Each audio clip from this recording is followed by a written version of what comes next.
Hey ho! My name is Nancy Kito, and today I'll be interviewing my friend Richelle Trivedi.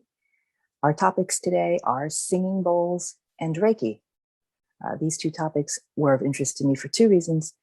I was a classics major, also, I'm a musician, and so the ancient Greeks believed in the music of the cosmos. And the concept of Reiki comes to us from Japan, and I am Japanese American. It was a movement that really took off in the early 1900s. And there was a Zen Buddhist scholar named Mikao Usui. And there's negative energy, there's positive energy, and it's sweeping away the negative energy by sort of laying of the hands, as it were. However, here to tell us in greater detail about these things is Richelle Trivedi. Okay, and here we are with Richelle Hart Trivedi. Hello. Who's going to talk to us about singing bowls or crystal bowls. Singing bowls. So here we have the Himalayan sound, or the Himalayan bowls, and I use these for vibrational sound therapy, and you put it on your body, and you just feel the vibration. I put it on, you lay on your back or on your belly, and I can put that on your back, your legs, your arms, and it's probably one of the most best ways to relax. And a lot of times people can play them for meditation, and so you don't necessarily have to put them on your body, but you can just make the sound and put you in a meditative state. And then these are my new favorites. These are quartz crystal bowls, and I have 7 of them, one for each chakra. And these you don't put on your body. But if you hear of sound baths, these are some of the bowls that they can be used in sound baths.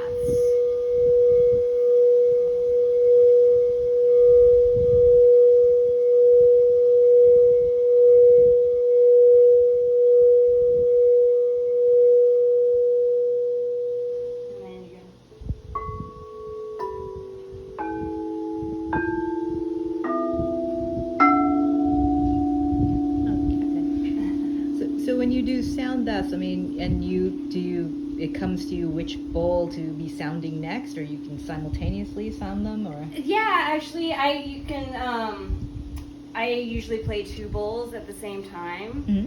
But then a lot of times, when I say I play them, I basically am stirring them. But then I kind of just hit them as notes too sometimes, and I just totally intuitively do that. Right. I don't have a song yet, but who knows? The more I do it, the more I kind of come up with different ways of playing it. So It's really fun. The ancient Greeks were talking about the music of the cosmos. So you have quartz bowls and you have the metal bowls. Is there a difference in terms of properties, or I know? Yeah, the Himalayan bowls, I know the gentleman that I bought them from has his own in the Himalayas, there's a group of guys that make these by hand, and these are, I think, 5 different metals. Wow. So it's brass, copper, I think a little bit of aluminum, and I'm not sure of the other 2. But yeah, they're all hand hammered out and everything.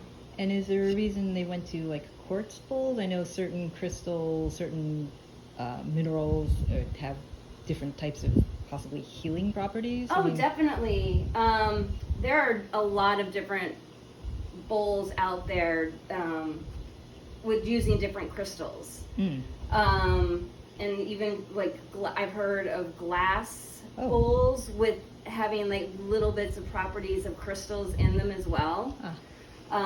That's way out of my price range right now.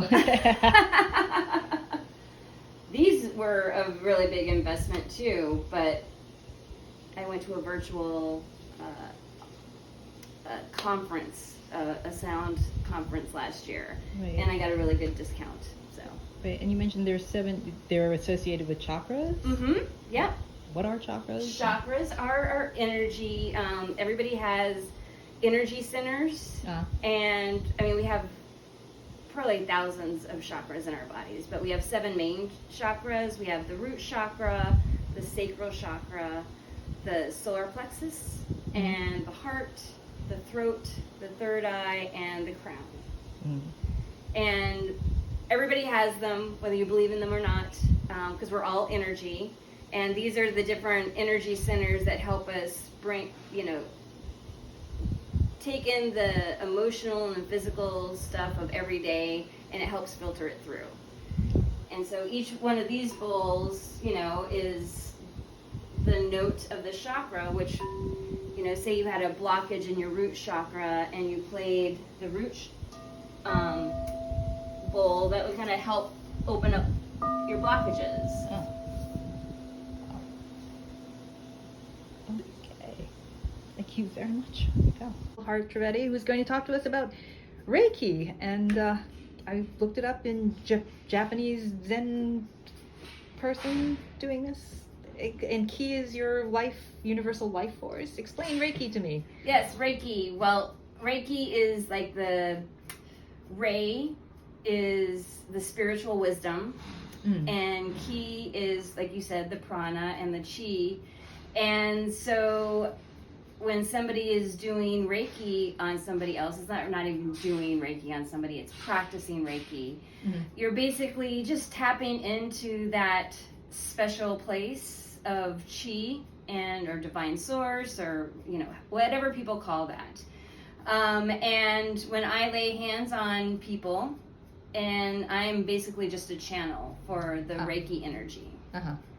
So, like, if somebody said, hey, I have a sore knee, please, I'm coming to see you to help you take care of my sore knee, I can put my hands on that sore knee, but there's no guarantee that that's where the Reiki's going to go. Reiki goes whatever it needs to go. Like, say you have something going on with your heart or your intestines, it's going to go there before it goes to a sore knee.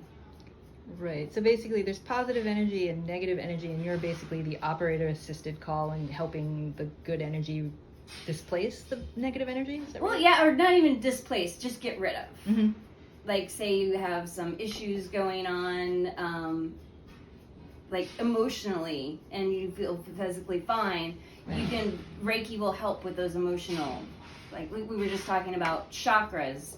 It'll go in, like, negative energy, negative thoughts, negative habits can start affecting our bodies, both emotionally and physically. And Reiki goes in and helps release that negativity and the dis-ease that's in the body.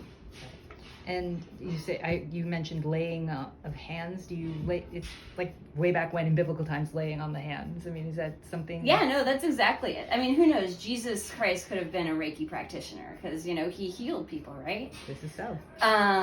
So yeah, you put very traditional Reiki is there's 4 positions on the face. The head, the back, face, the throat, and then there's 4 positions on the front, and then 4 positions on the back. But then you get into different kinds of traditions, like the Tibetan Usui Reiki is they use the same 8 traditional, but then they add more on the hips and the legs and the feet. So there's a whole bunch of different traditions. Some people use crystals. Some people don't even touch, because you can just put your hands above the body, and that is also, sending Reiki, because we all have auras. So you can be affecting healing throughout, not even having to touch.